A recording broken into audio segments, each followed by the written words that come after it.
In this video, I am going to try and provide you with a couple of methods you can use to ventilate a garage floor that you might have needed to build to create a level transfer between the floor in the existing house and the garage. Most of the time you step down into a garage from floor that would be considered living space. And again, you might not be able to use this all of the time. So let's go ahead. I'm not going to spend a lot of time because I actually created quite a few illustrations here, but you're basically going to be installing a vent on the exterior of the house and then building some type of a transfer frame that will allow air from the outside to enter in and underneath your wood framed floor and make sure that the air can actually ventilate. For example, if I installed solid blocking across here, then the air is not going to be able to transfer from this part to this part. So in reality, the air can come in here, go underneath this floor joist and underneath this one, and then over the 2x4 into this area, under this joist,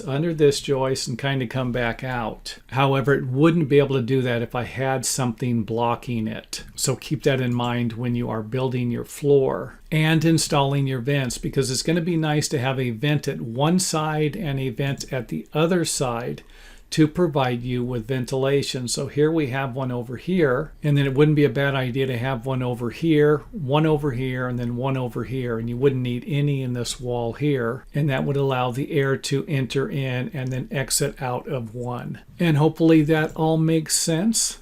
So other than that, you can come up with a variety of different ways to install the vents and, of course, the framing that would be necessary to go around your garage stem wall. And another thing you need to keep in mind is that this will all be visible after you install your drywall around them or plywood sheathing. So that's probably the worst part about this, and probably the biggest reason why most people aren't going to install these types of vents. And I'm not here to tell you that you do need to install these vents, because sometimes you're going to live in an area where the humidity in the air, the moisture in the air, is going to be extremely high, and this is going to have the reverse effect. You're actually going to allow more air to enter into the ventilated area and create more problems. And of course, here we have two different types of framing, some angled blocks and something square. This one here might appeal more to you than the other one.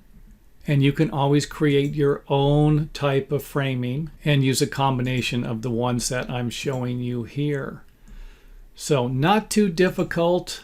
Like I said, the only problem you're going to have here is what it's actually going to look like on the inside, unless you have an area like this where you can get the ventilation into the floor through the outside walls without building any type of framing that's going to protrude into the interior of the house. And hopefully by now this is starting to make sense. You can see how the air can come in here, go under the floor.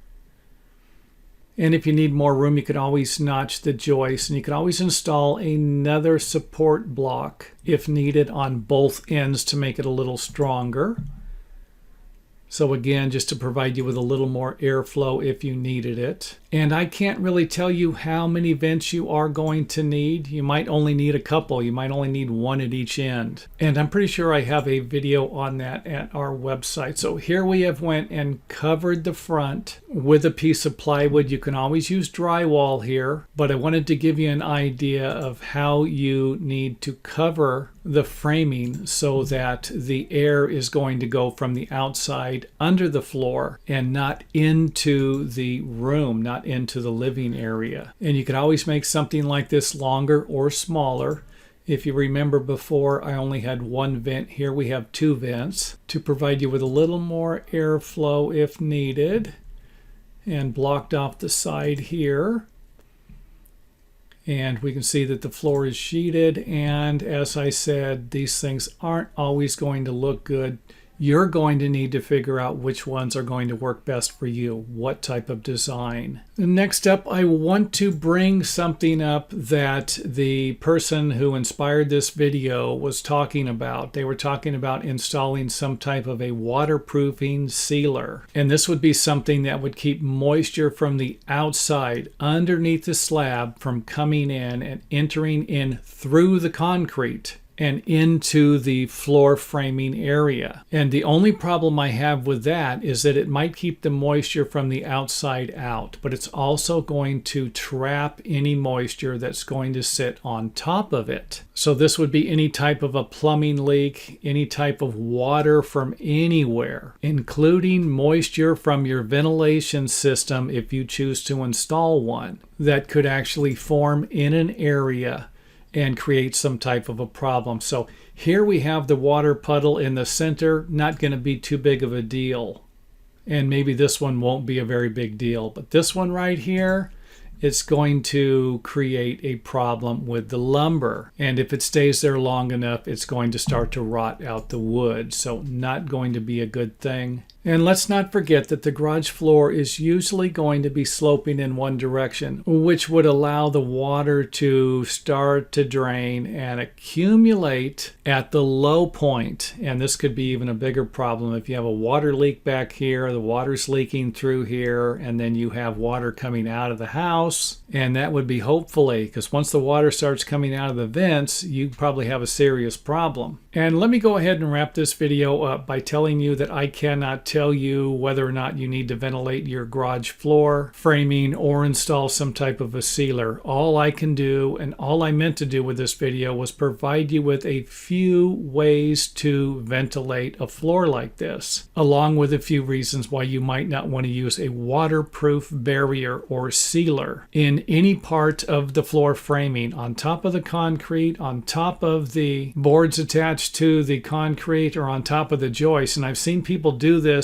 each way, so I'm not about to suggest that it isn't going to work all the time, but all I see when someone does something like that is a problem in the future if moisture does sit on top of or accumulate under that type of a barrier, especially a piece of plastic. And if you're looking for a little more information about this, I would try to contact a local general contractor, architect, or even your local building department and see what they think.